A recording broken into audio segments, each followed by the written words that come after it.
Okay. We're talking with Lenny Abrahamson. Did I say that kind of right? You did, you said it right. Okay. The director of Frank here at the South by Southwest Film Festival. Hello. Congratulations. Thank you.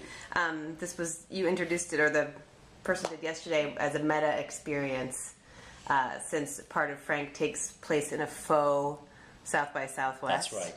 I think you fooled the audience. We were all cheering that we thought you were really in Austin. But tell us, we can get into that later. Yeah. But let me just, so I understand Frank is based on a memoir, ish, right? Ish. Written by John Ronson, one of the screenwriters, and then he and Peter Strawn expanded the story from there. That's right. What can you tell us about their process and when you got involved? Sure. Well, the memoir is, I mean, what the film ended up as something which is like entirely fictional, but with this strong visual connection to a character who himself wasn't real, but was a character played by somebody from like an alter ego. Yeah, an alter ego of a man called Chris Seavey from the north of England, primarily through the 80s and 90s, who created a character called Frank Sidebottom, who was a man who played sort of ditties, little songs, and wore a large head, a large fake head. And John Ronson was in that band. Was in one of Frank's bands in the Oh Blimey big band in the 80s. Was he kind of a side or additional band member like John in the movie? Yeah, I mean, he was the keyboard player. Was he the straight guy? He wasn't. No, I mean, I think to be fair to John, the similarities. You know, our John is a very different character to the real John Ronson. But we kept the names Frank and John because, well, particularly Frank. We want the inspiration of the Frank Sidebottom character is central to the existence of this film. We also think that the film, in its kind of playful heart, is true to the sort of maverick genius of Chris, the creator of Frank Sidebottom. And we hope that the film is true to that, but it's not about Frank Sidebottom. Right. And it's not about Chris. Right. What happened is that John and Peter were working. John went on to become a successful writer. He wrote The Men Who Stare at Goats, which was turned into a film with George Clooney, and the adaptation was by this very established screenwriter called Peter Strawn. And they were talking when they met on the set of that film about John's time in the band. And John had written this memoir in The Guardian about his time in the band, and that led them to think about, well, what if there was a musician who really did wear this head and wear a head who hid themselves in the way that Frank Sidebottom did. And I think that led them to thinking about why that might be the case, led them to think about the sort of the full cast list of outsider musicians, from, you know, Captain Beefheart to Daniel Johnston to Rocky Erickson and there are some really, you know, far out characters in the history of music who didn't really intersected very sort of glancingly with the mainstream, but had something, often a kind of an intensity, a strangeness, or a craziness, or a determined outsiderness that makes us fascinated with them. And what happens if you take that kind of to an extreme? Exactly. What happens if you take that to an extreme and you keep Frank Sidebottom's artificial head? And so, at what point did you come on board, and were you involved with the script at all, or did it kind of come fully formed? No, I was involved in the script. I was involved about 3 years ago, a bit more even now when I think about it. I actually made a film between when I got involved with Frank and when Frank was shot. I made another film. What Richard did. Yeah. And which was conceived, written, and finished in the interim. Yeah. But so what happened was we just started the script that I saw had lots in common with the script as it is now, but lots of very big differences have emerged in the development process between me getting involved and us shooting. We all went off together for a week in this kind of disused railway station in Britain, which was quite spooky, and we just hammered out what we felt. We just talked about what we felt was working, what wasn't, and we started a long process of drafts that went between John and Peter and me, and backwards and forwards, and very, very enjoyable process. Really enjoyed working with both of them. They're very clever people and very open, and I can never imagine making a film that I wasn't very closely involved with in that way, because I think as a director you kind of have to feel like you own it at the end. At least for me. Not just a hired gun. Yeah, I mean, just as it happens, that's the way it's always been. Yeah. I've either developed projects from the beginning or been very, very much involved with them quite early on. So yeah, the film, funny enough, the film was originally set as a sort of flashback to the 80s. Oh. And there was a very different series of resolutions that were thought about, and what was there was this central section in the woods, which has been the kind of constant. It was the bit that really hooked me. It had this really playful, freewheeling, fresh, comedic strangeness that I absolutely loved when I read when I read the version that I was first given, and we tried to sort of kind of recast the film out of that bit core, that we all knew was the core.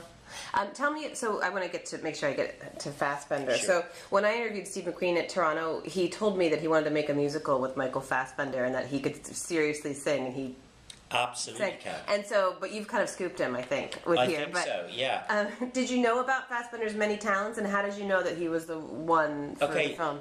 Well, funny, actually, amazing enough, when we were both really young, I directed a commercial with Fassbender for MasterCard, and he was just out of. It may have been his first. I think he was saying it might have been one of his first paying things that he did. And I remember thinking at the time, "Ooh, wow, this guy is something else," and just had a really great screen presence. And so years later, seeing him becoming this big star, we sent the script to his agents. We sent it in a sort of general way because quite often you'll go to an agent and you'll say, "Look, read this. Tell us who you represent that you think might be interesting for any of these parts." But I suppose the hope was that it might interest Michael. But really, if I was a betting man, I wouldn't have really bet on it because it's such a strange project, and right. the character is so off the biff that you really are hoping that it's no guarantee that it's going to connect with any given actor, and certainly somebody with the opportunities that Michael had at that point. He it's not like he's sort of searching for a part. So you'd have to love it to want to play with it. Right. And I'm just thankful he did. He really loved it. He loved it, and we just met and talked again. And just, so what was he like wearing the head on set? And can you talk a little bit about what you said yesterday? It was interesting. Yeah, he did. I mean, he would take it, like the head is easy to take on and off. It's not like some crazy prosthetic that you have to go in 2 hours before to put on. Right. There's a bit of technology in there for sound, but apart from that, it's just like slip it on like a crazy big head covering hat. And he would wear it. He'd wear it through rehearsal. He'd wear it sometimes to get himself in the zone for a while. But usually between takes, he'd take it off because it's kind of hot. And he certainly didn't do any kind of major. He didn't do a kind of method number on it and wear it to the shops or anything like that. He didn't become Frank. He didn't become Frank. Yeah. No. Did you know that it was always? Did you always know what it was going to look like with the big blue eyes and the smile, like the grin that's on? His face? No, the original head that was the inspiration for this is also very round. The expression we picked was very different, and the way it's sculpted is very different. I wanted something. We experimented with lots of prototypes, but I wanted something that had a kind of. It's really hard to describing facial expressions, which is something that happens a lot in the film, is a hard thing to do. But I wanted, so there was a slightly surprised, open vulnerability about the expression that we finally hit on, and it's also an expression that is quite ambiguous, so you can read lots into it as an audience, and that's what's fun about this character. People and the way he moves, it kind of changes the face almost. Totally. I mean, it's amazing that like he can look scared, and he can look delighted, and he can look, and it was such. As if we needed more proof that he's a terrific actor. Well, even without his face, he's amazing. But also for me, it was like a massive relief because, as you can imagine, going into something like this, you think this could be a total catastrophe. I mean, it could be a disaster. It could not work at all. Right. And it felt like a big leap we were all taking. But yeah, he does. He makes it, and in the way that like puppets and animated characters can be amazingly expressive with just very simple. We project, and there's something about that's so. We project onto other people as well, but it's so apparent with a character like Frank that it becomes something that you can kind of play with in the film in a way that otherwise you couldn't. The other thing I should say, talking to your earlier question, was about Michael and music. Yeah. I'd seen him. He'd be a guy who'd like belt out a song in the pub really well. I'd seen him on... Not even a karaoke. Just go for it. I've seen him on chat shows where he's done a number with the band. Mm-hmm. And he sings, I think, in Fish Tank. He sings a song in the car. Okay. So I love that movie. Yeah. Mm-hmm. We knew that there was a voice in there. He also plays the guitar quite well. So all of your actors play their instruments, and you recorded the music live. Like it wasn't like you funneled it in. Just to be clear, people never do that. I mean, it's like not a thing that it's not. Oh, how interesting you did it live. It's like it adds a massive. It's a huge headache. Mm-hmm. There's nothing like playback. You just literally you hit play, and people pretend.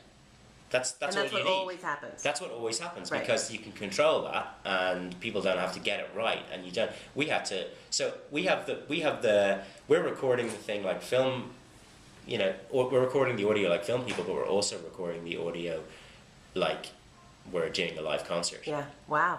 And you've got drama going on. And did they rehearse, or was a lot of that improv when they're performing, or they rehearsed? They rehearsed, and then there's some improv because they got really good. Yeah. I mean, and actually they would go off on one. So there were plenty of times when we were shooting that they would just go off on one, and it was just great. But all the songs were pre-written, rehearsed, learned, and huge shout out to Stephen Rennicks who did all the music in the film, both the band's music and the score.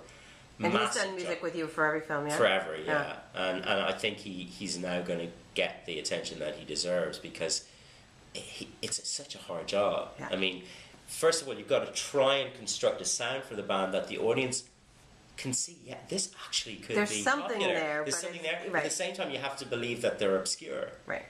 Without irritating the audience. I mean, it's a really, really hard job to do. Can you pronounce the band's name? No.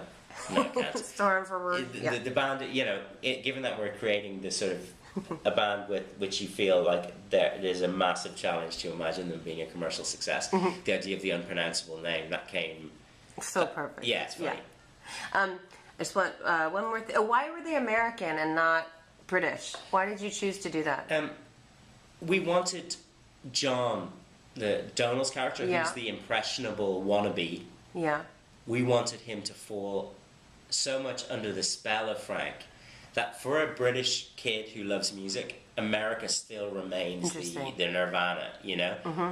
And no pun intended. Well, indeed. And so hence also South by Southwest. Right. I mean, we could have had them go to All Tomorrow's parties, or there are great festivals in Britain, but something about them is, going to Austin, Texas to play at South by Southwest. For a guy like John, that's like... that is so the invitation. Foreign That's exactly. That's through the looking glass. That's going into the magical world. So the American Frank felt like the right routine. And then we play with this. You show John's childhood in Britain, or his family life. Sorry, his family home and everything in Britain. And you think he thinks he's going to go into like some rock and roll fantasy. And what he discovers when he finds where Frank is from is something much closer to home. And that felt like fun. Yeah. Okay, what's next for you? I am adapting. Well, I'm working with the author of a bestseller, a novel, U.S. set novel called Room, which is I read that book. Room. Yeah. I read that book. Yes. Yeah, it's amazing. So, Emma Donoghue. Yeah. So we're hoping to shoot that in the autumn. Oh, that's fantastic. Hard. So I'm going from something with a man in a fake head to a 5-year-old child in an 11 by 11 room for half the film. That book is just it's heart rendering. I don't even know how to. It is an amazing novel. Yes. And so Emma is adapting it, and I'm working closely with her. Have you cast it? We are, I would say, within about 2 weeks of casting it. I will then let you know. Okay. But the casting is great, I think. Then we have to go on a very, very large hunt for our child. Yeah, well. that's not going to be easy. No, and in fact, the way it works when you're casting a kid, especially somebody where the age is like where kids change so rapidly around that age, you have to set the date that you're going to shoot, and then you go and you cast the kid. to find the right age for that point. For that moment, you know, and so you are like, everything is. I have to make I have to pick an easier film at some point just to see what that's like. See what it's like. But these two are certainly going to be the tricky ones. Oh well, thanks so much for talking to us here at the real South by Southwest in Austin, not in actual Austin, not Albuquerque. We never got back to that. No, we didn't. You said we shot in Albuquerque because New Mexico is a place where a lot of people shoot for lots of reasons, and it was the wrong time of year for the real South by Southwest. But lots of people thought we shot in South by Southwest. Really, I think the audience yesterday was like, woohoo, thinking that was 6th Street and thinking everything. Exactly, Yeah, it looked like 6th Street, and it wasn't. Woo, the magic of film. It was our South by Southwest could hire you to do some. I'm going to do their. Yes. I'll have to. I'm available for their promotional work. Yeah, next year you should be all the pre-show. Exactly. All right. Well, thanks so much. Thanks so much, Thanks Kristen. talking to the Lovely to meet playlist. you.